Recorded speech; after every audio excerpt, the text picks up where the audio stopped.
हम में से बहुत सारे लोगों को यही लगता है कि एमसीबी का काम सिर्फ ओवरलोडेड जो हमारे घर में अप्लाइंसेस होते हैं उनको सेव करने के लिए ही लगाया जाता है। बहुत से लोग सिर्फ यही बात करते हैं कि हमारे घर के जो अप्लाइंसेस है वो एमसीबी की मदद से सेव होते हैं।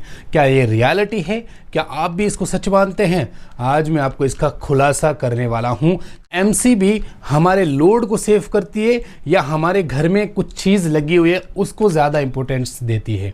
जैसे कि ये एमसीबी है और ये हमारा लोड है, इसके ऊपर अगर हम एमसीबी लगाएं तो क्या ये एमसीबी इसका प्रोटेक्शन करती है? क्या हम इसी वजह से ही एमसीबी का यूज़ लेते हैं? नहीं।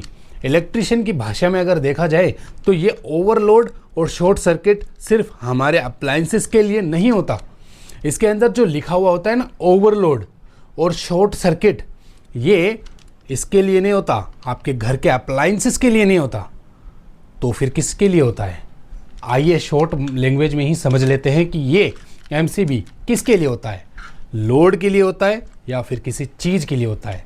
तब तक के लिए हमें सब्सक्राइब कर लें और इसी तरह से वीडियोस देखने के लिए।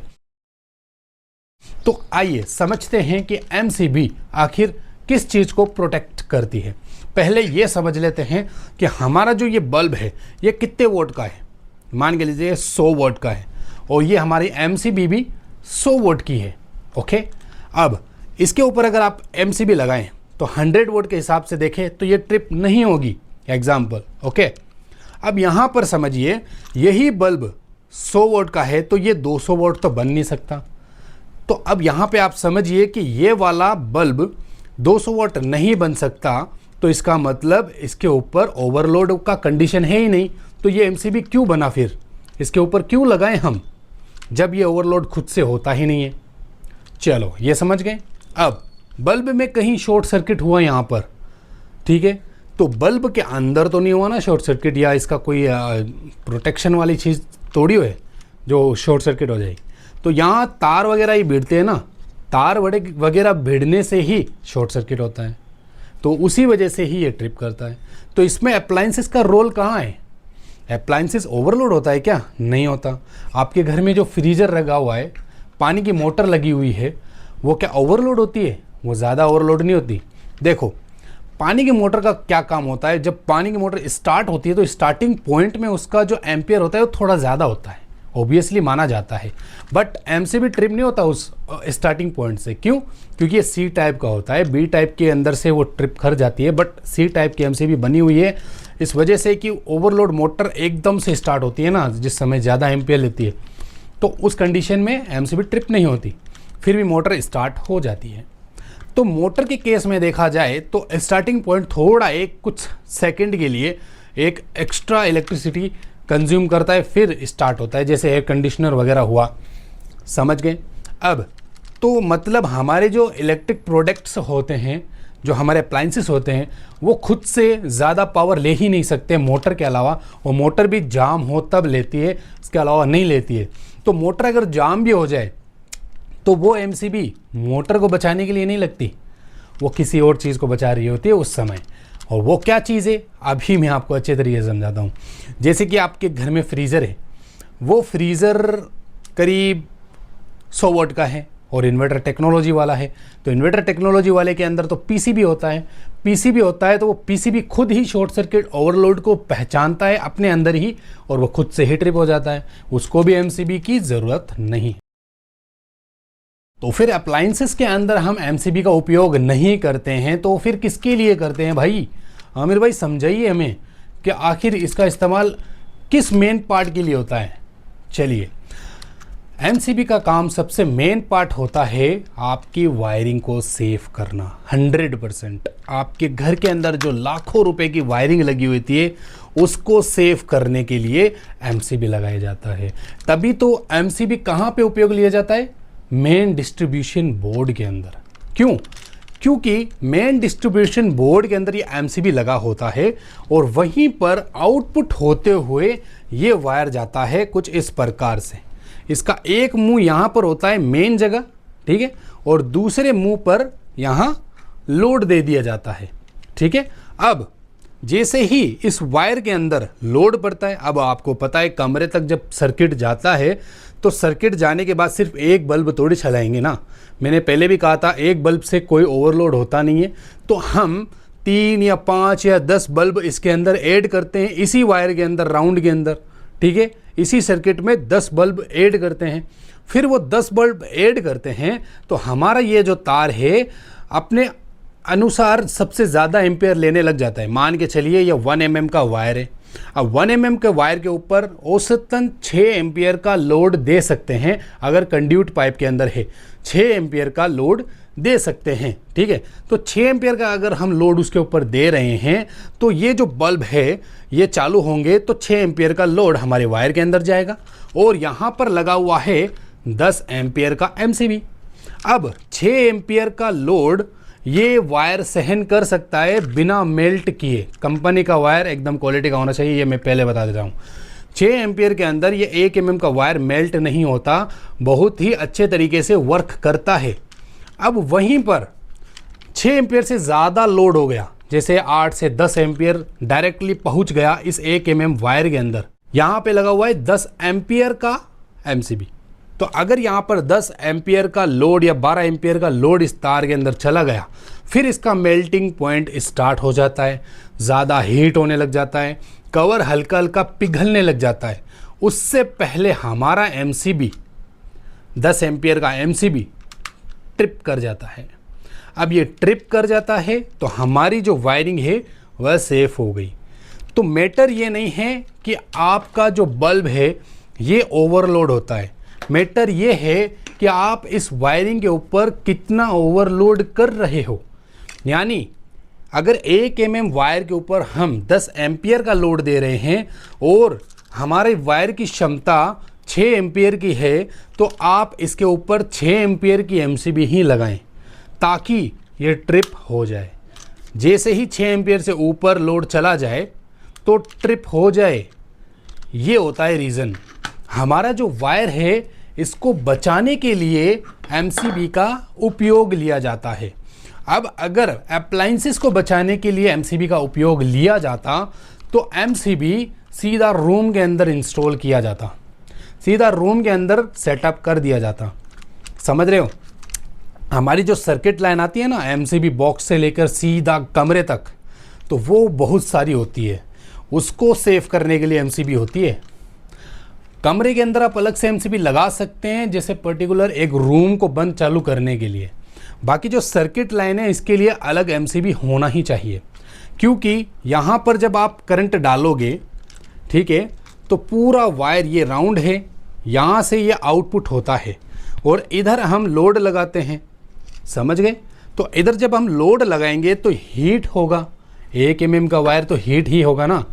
लोड ज़्यादा अगर ओवरलोड हो जाए तो ओवरलोड कंडीशन में हम वायर का ओवरलोड देखते हैं, ना कि इसका ओवरलोड। ये ओवरलोड खुद से होता नहीं है, हम एक्स्ट्रा कोई प्लग इन करते हैं किसी प्रोडक्ट को, किसी अप्लाइंसेस को, तब वो ओवरलोड होता है। तो ओवरलोड किसको कहा जाता है? वायरिंग के ऊपर ओवरलोड, ना कि अप्लाइंसेस पे ओवरलोड। वायरिंग के ऊपर ओवरलोड होता है वो, और वही ओवरलोड को बचाने के लिए, वही वायरिंग के जो कवर है इसको सेफ रखने के लिए, इसको बचाने के लिए 120 रुपये का MCB इंस्टॉल किया जाता है। यानी कि आपकी लाखों रुपए की वायरिंग 120 रुपये की MCB के ऊपर डिपेंड करता है। समझ गए? तो अब से आप ये याद रखिएगा, जहाँ पर भी MCB लग रही है वहाँ पर किसको बचाया जा रहा है? वायरिंग को। और मैं एक टेस्टिंग कर रहा हूँ वायरिंग की, जिसमें आपको प्रॉपर एक फुल वीडियो मिलने वाला है, जिसमें आपको सब कुछ पता चलने वाला है। तो सब्सक्राइब कर लीजिए। क्या पता चलने वाला है कि वायरिंग कितने एम्पियर का लोड ले सकती है और कितनी दूरी पर कितना एम्पियर का लोड देगी, वो सारा कुछ डिटेल में आपको एक लॉन्ग शॉर्ट दोनों वीडियो के अंदर दिखाऊंगा। तो चैनल को सब्सक्राइब कर लीजिए। तो MCB का काम सिर्फ इस वायर को बचाना होता है और वायरिंग को बचाने के लिए MCB लगाया जाता है। 25 एम्पियर का अगर हमने MCB लगा दिया और घर के अंदर जो अप्लाइंसेस है वो करीब बहुत ज़्यादा लोड चल रहा है, जैसे 15 से ऊपर चला गया लोड, तो वो हमारी इस वायर को गर्म करेगा, इसका कवर पिघलाना शुरू कर देगा, बट वो आपको एक दिन में समझ में नहीं आएगा। वो वायर धीरे धीरे मेल्ट होगा, धीरे धीरे। आप साल में अगर 365 दिन के अंदर अगर आप 100 दिन के अंदर भी आप ओवरलोड चला रहे हो, जैसे कि 15 एम्पियर का 1.5 mm वायर के ऊपर लोड चलता है, आप उसके ऊपर सिर्फ 100 दिन के अंदर ही आप कुछ लोड चलाते हो एक्स्ट्रा, जिसमें करीब 5 से 7 एम्पियर एक्स्ट्रा चलता है, 20 एम्पियर आसपास चलता है, तो हमारा जो वायर है वो धीरे धीरे करके ख़राब होगा, धीरे धीरे करके वो हमारी मेल्टिंग शुरू हो जाएगी और धीरे धीरे करके आने वाले सालों में वो चिपक जाती है वायरिंग, और उसकी वजह से हमारा जो लोड है वो जो वायरिंग है शॉर्ट सर्किट हो जाता है, फिर बार बार एमसीबी ट्रिप करता है क्योंकि वायरिंग जल जाती है। तो एमसीबी का चयन करना चाहिए वायरिंग को देखकर, ना कि लोड को देखकर। अब मैं आपको अच्छे से समझाता हूँ। आप ये भी कहेंगे कि आपने पिछली वीडियो में तो लोड के हिसाब से बताया था। यस, मैंने बताया था, बट उसके अंदर ये भी था कि आपको वायरिंग उस हिसाब से डालनी चाहिए। जैसे कि 1.5 mm के वायर से अगर वो लोड पूर्ति नहीं हो रही है, वो लोड कंप्लीट नहीं हो रहा है, तो आप 2.5 mm का सर्किट डालें, तब वहाँ पर आप 25 एम्पियर का आराम से यूज़ ले सकते हैं। ठीक है, तो वायर भी डिपेंड करता है भाई। ऐसा नहीं है कि आपने वायर डाला और आप कितना भी लोड डाल दो, नहीं, ऐसा नहीं होता। कमरे के अंदर ज़्यादा से ज़्यादा लोड है तो 2.5 mm का डालो, उससे भी ज़्यादा लोड है तो 4 mm का डालो भाई, लेकिन कौन ही इतना खर्चा करता है। तो इसलिए क्या है कि धीरे धीरे वायरिंग ख़राब होती है और 15 साल के अंदर आराम से वो वायरिंग ख़राब हो जाती है, क्योंकि वायरिंग मेल्ट होती रहती है धीरे धीरे करके। वो लॉन्ग टर्म में आपको उसका एहसास होता, अभी आपको एहसास नहीं होगा। अब ये तो हुई इलेक्ट्रिशियन की बात कि इलेक्ट्रिशियन एमसीबी ज़्यादा लगा देता है, ये इलेक्ट्रिशियन की गलती है या फिर ये इलेक्ट्रिशियन कस्टमर की वजह से करता है, वो तो मैं अभी आपको समझाता हूँ। कुछ इलेक्ट्रिशियन होते हैं कि यार ज़्यादा से ज़्यादा लोड चल जाएगा, बढ़िया एमसीबी लगा देते हैं, ज़्यादा एम्पेयर की लगा देते हैं, वो थोड़ा कम समझ रखते हैं उस चीज़ की।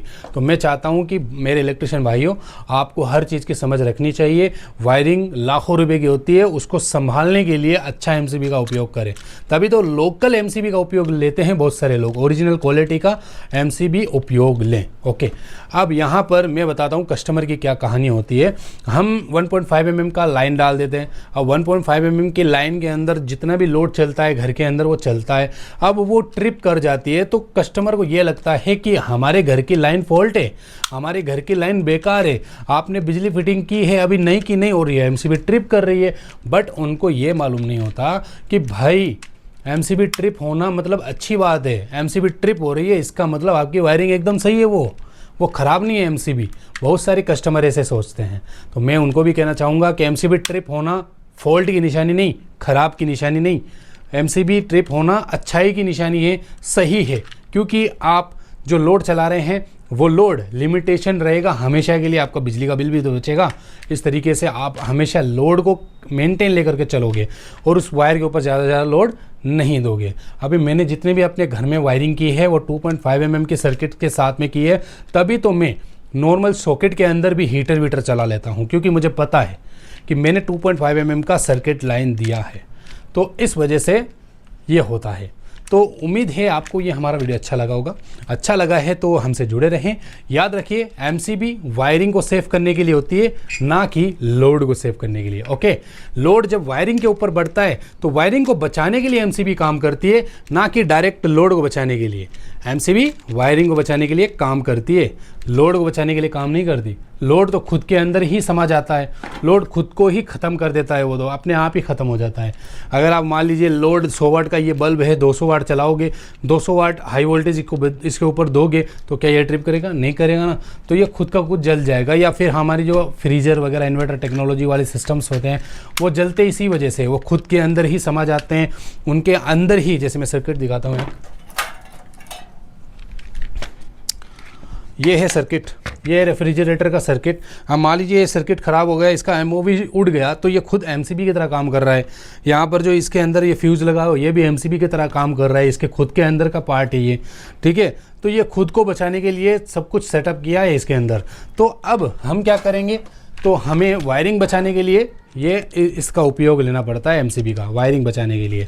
उम्मीद है आपको अच्छे से समझ में आया होगा, थोड़ा बोर भी हो गया होगा, लंबी वीडियो हो गई, फिर भी हमसे जुड़ रहे हैं, चैनल को सब्सक्राइब करें। और एक लॉन्ग वीडियो आने वाली है, full course electric house wiring course, तो वो ₹0 का होगा।